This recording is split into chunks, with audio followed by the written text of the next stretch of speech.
بسم اللہ الرحمن الرحیم۔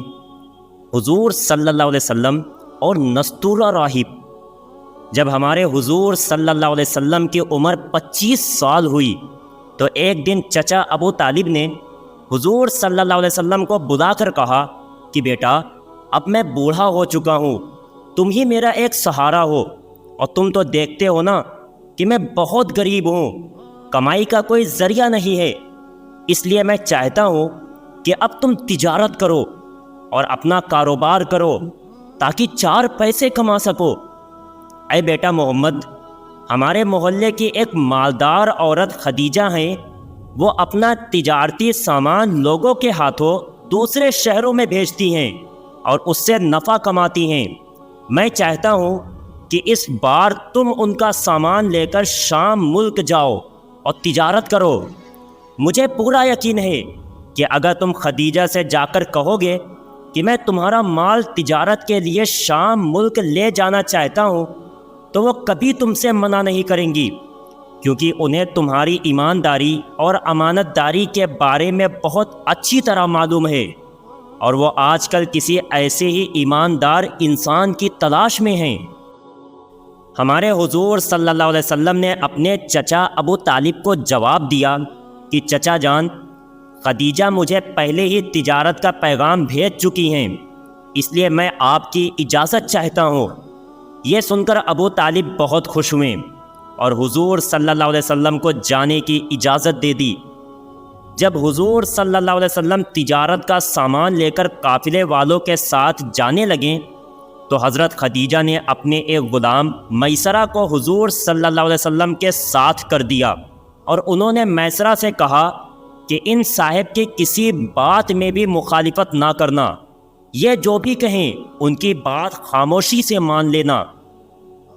اور پھر حضور صلی اللہ علیہ وسلم اونٹ پر تجارت کا سامان لے کر چل دیے تو ابو طالب نے حضور صلی اللہ علیہ وسلم سے کہا کہ بیٹا، میں تمہیں کبھی بھی اپنے سے جدا نہیں کرنا چاہتا تھا، لیکن مجھ پر ایسی مجبوری آ پڑی ہے اور گھر میں غریبی کا ایسا عالم ہے کہ مجھے مجبوری میں تمہیں بھیجنا پڑ رہا ہے۔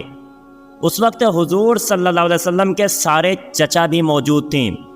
انہوں نے قافلے والوں سے کہا کہ دیکھو، ہمارے بھتیجے محمد کا خاص خیال رکھنا، کیونکہ وہ پہلی بار تجارت کی خاطر شہر سے باہر جا رہے ہیں، انہیں اس بارے میں زیادہ تجربہ نہیں ہے، اس لیے تم لوگ ان کا خیال رکھنا۔ اور پھر یہ قافلہ شام شہر کی طرف چل دیا۔ جیسے ہی حضور صلی اللہ علیہ وسلم مکہ شہر سے باہر نکلے تو اللہ کی طرف سے معجزوں اور کرشموں کی بارش ہونے لگی۔ میسرہ غلام بیان کرتے ہیں کہ میں نے دیکھا کہ تیز دھوپ میں محمد کے اوپر ایک بادل نے سایہ کر رکھا ہے، ہم سبھی کو دھوپ لگ رہی تھی لیکن محمد پر چھاؤں تھی، انہیں دھوپ کی سختی برداشت نہیں کرنی پڑ رہی تھی۔ جب حضور صلی اللہ علیہ وسلم بصرہ شہر پہنچے تو ایک پیڑ کے نیچے تھوڑی دیر آرام کے لیے بیٹھ گئے۔ وہ پیڑ نستورہ نام کے ایک عیسائی عالم کے گھر کے سامنے لگا ہوا تھا۔ جب حضور صلی اللہ علیہ وسلم اس پیڑ کے نیچے جا کر بیٹھے تو اچانک اس نستورہ راہب کو اس کی خبر ہو گئی اور وہ جلدی سے اپنے گھر سے باہر نکلا۔ حضور صلی اللہ علیہ وسلم کو اس پیڑ کے نیچے بیٹھا دیکھ وہ راہب بہت حیران ہوا اور اس نے میسرہ غلام سے پوچھا کہ یہ کون ہے؟ تو میسرہ غلام نے بتایا کہ یہ قریش کے خاندان سے ہیں اور مکہ کے رہنے والے ہیں۔ اس پر اس نستورہ راہب نے کہا کہ آج تک اس پیڑ کے نیچے نبی کے علاوہ کوئی بھی نہیں بیٹھ سکا، مجھے پورا یقین ہے کہ یہ انسان آگے چل کر کوئی بڑا آدمی بنے گا۔ اور پھر نستورہ راہب چلتا ہوا حضور صلی اللہ علیہ وسلم کے پاس پہنچا اور آپ کی آنکھوں میں دیکھتے ہوئے میسرہ غلام سے پوچھا کہ کیا اس انسان کی آنکھوں میں یہ لال ڈورے ہمیشہ پڑے رہتے ہیں یا کبھی کبھی؟ تو میسرہ غلام نے جواب دیا کہ ہاں، ان کی آنکھوں میں یہ لال ڈورے ہمیشہ پڑے رہتے ہیں۔ یہ سن کر وہ عیسائی عالم گھبرا کر کہنے لگا کہ ہاں، پھر تو یہ وہی ہیں جن کا ہماری کتابوں میں ذکر آیا ہے، یہ وہی ہیں جن کے بارے میں ہمارے نبی عیسیٰ مسیح نے کہا تھا کہ میرے بعد ایک نبی آئے گا اور وہ آخری نبی ہوگا۔ پھر وہ نستورہ راہب حضور صلی اللہ علیہ وسلم کے پاس آیا اور آپ کے سر کو چوما، پھر پیروں کو چوما اور کہنے لگا کہ اے محمد، آپ کے اندر وہ ساری نشانیاں موجود ہیں جو ہم نے اپنی کتابوں میں آخری نبی کی پڑھی تھیں، بس ایک نشانی دیکھنی باقی رہ گئی ہے، اس لیے آپ اپنے کندھے سے چادر ہٹائیں۔ تو حضور صلی اللہ علیہ وسلم نے جیسے ہی کندھے سے چادر ہٹائی تو نبوت کی مہر چمک رہی تھی۔ یہ دیکھ وہ نستورہ راہب مہر نبوت کو چومنے لگا اور کہنے لگا کہ میں گواہی دیتا ہوں کہ اللہ کے سوا کوئی معبود نہیں اور آپ اللہ کے سچے رسول ہیں۔ اے کاش میں وہ زمانہ پا لیتا کہ جب آپ کو نبی بنایا جائے گا۔ اس واقعے کے بعد ہمارے حضور صلی اللہ علیہ وسلم بصرہ شہر کے بازار میں پہنچے اور اپنا سامان بیچ کر کچھ دوسرا سامان خریدا۔ اس دوران ایک عیسائی آدمی حضور صلی اللہ علیہ وسلم سے بحث کرنے لگا اور کہنے لگا کہ اگر آپ سچے ہو تو لات و عزیٰ بتوں کی قسم کھاؤ۔ تو حضور صلی اللہ علیہ وسلم نے فرمایا کہ میں ان بتوں کی قسم نہیں کھاتا، بلکہ میں اگر کبھی ان کے پاس سے گزرتا بھی ہوں تو اپنا چہرہ پھیر لیتا ہوں۔ اس پر اس عیسائی آدمی نے کہا کہ مجھے پتا تھا کہ آپ کا یہی جواب ہوگا، اور پھر وہ عیسائی آدمی میسرہ غلام سے اکیلے میں ملا اور کہنے لگا کہ اے غلام، تمہارے ساتھ جو یہ آدمی آئے ہیں یہ آنے والی نسلوں کے نبی ہیں، ان کے اندر وہ ساری نشانیاں موجود ہیں جو ہماری پرانی کتابوں میں آخری نبی کے بارے میں لکھی ہوئی ہیں۔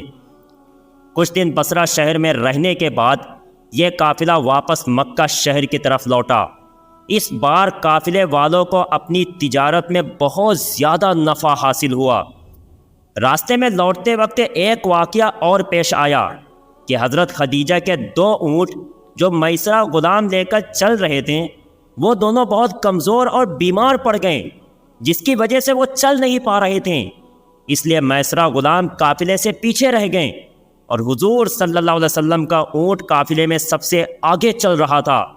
جب میسرہ غلام قافلے سے پیچھے ہونے لگے تو وہ اپنے بیمار اونٹ سے اترے اور دوڑتے ہوئے قافلے میں سب سے آگے حضور صلی اللہ علیہ وسلم کے پاس پہنچے اور حضور صلی اللہ علیہ وسلم کو ساری باتیں بتائیں۔ تو حضور صلی اللہ علیہ وسلم میسرہ غلام کے ساتھ ان 2 بیمار اونٹوں کے پاس پہنچے۔ حضور صلی اللہ علیہ وسلم نے ان اونٹوں کی گردنوں پر ہاتھ رکھ کر چپکے سے کچھ پڑھا تو اچانک ان دونوں اونٹوں میں عجیب سی طاقت آ گئی اور وہ بہت تیز چلنے لگے۔ یہ دیکھ قافلے والے بھی بہت حیران ہوئے۔ لوٹتے وقت میسرہ غلام نے ایک عجیب و غریب چیز دیکھی کہ جب بھی دوپہر کا وقت ہوتا تو حضور صلی اللہ علیہ وسلم پر 2 فرشتے آ کر چھاؤں کر لیتے اور انہیں دھوپ نہ لگتی۔ ان فرشتوں کو میسرہ غلام نے خود اپنی آنکھوں سے دیکھا تھا اور کچھ قافلے والوں نے بھی ان فرشتوں کو دیکھا تھا۔ میسرہ غلام نے آ کر حضور صلی اللہ علیہ وسلم سے کہا کہ اے محمد، میں پچھلے کئی سالوں سے خدیجہ کے لیے تجارت کر رہا ہوں، لیکن آج تک مجھے کبھی اتنا زیادہ نفع نہیں ہوا جتنا کہ اس بار ہوا ہے۔ آخر یہ قافلہ مکہ پہنچا۔ ہمارے حضور صلی اللہ علیہ وسلم دوپہر کے وقت مکہ میں داخل ہوئے۔ اس وقت حضرت خدیجہ اپنے گھر کی چھت پر کچھ کام کر رہی تھیں کہ تبھی انہوں نے آسمان میں 2 فرشتوں کو دیکھا جو کسی انسان پر سایہ کیے ہوئے تھے۔ یہ دیکھ حضرت خدیجہ بہت حیران ہوئی۔ جب وہ انسان قریب پہنچا تو حضرت خدیجہ نے دیکھا کہ وہ کوئی اور نہیں بلکہ حضور صلی اللہ علیہ وسلم تھے۔ یہ دیکھ حضرت خدیجہ بہت حیران ہوئی، اور پھر شام کو میسرہ غلام نے حضرت خدیجہ کو حضور صلی اللہ علیہ وسلم کے معجزوں کے بارے میں اور اس نستورہ راہب کے بارے میں سب کچھ بتایا اور فرمایا کہ اے ہماری سیدہ، آج تک کبھی مجھے تجارت میں اتنا زیادہ نفع نہیں ہوا کہ جتنا اس بار ہوا ہے۔ میسرہ غلام حضرت خدیجہ کے سامنے حضور صلی اللہ علیہ وسلم کی مسلسل تعریفیں کرتا جا رہا تھا۔ اس وجہ سے حضرت خدیجہ کے دل میں حضور صلی اللہ علیہ وسلم کی عزت بیٹھ گئی اور انہوں نے فیصلہ کر لیا کہ میں محمد سے نکاح کا پیغام بھیجتی ہوں۔ پیارے دوستو، اس کے آگے کا واقعہ انشاءاللہ جلد ہی اپلوڈ کیا جائے گا۔ واقعہ پسند آیا ہو تو لائک کرنا اور چینل کو سبسکرائب کرنا نہ بھولیں، اور جاتے جاتے ایک پیارا سا کمنٹ ضرور کر دینا۔ السلام علیکم۔